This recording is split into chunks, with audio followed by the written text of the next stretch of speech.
How is double knee replacement done? Double knee replacement means both knee replacement at the same time.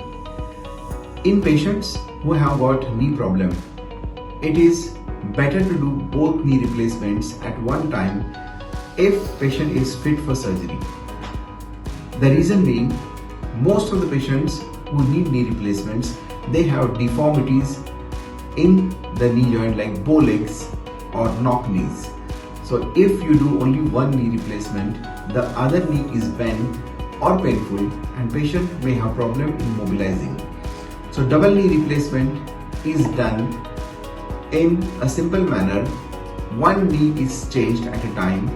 First, one knee is taken, started, finished, and after first knee is done, the second surgery is done. In a standard setting, it takes around 2 hours for both knee replacement. So both knee replacements are done in a single sitting in the same operation theatre, and it is a very safe surgery.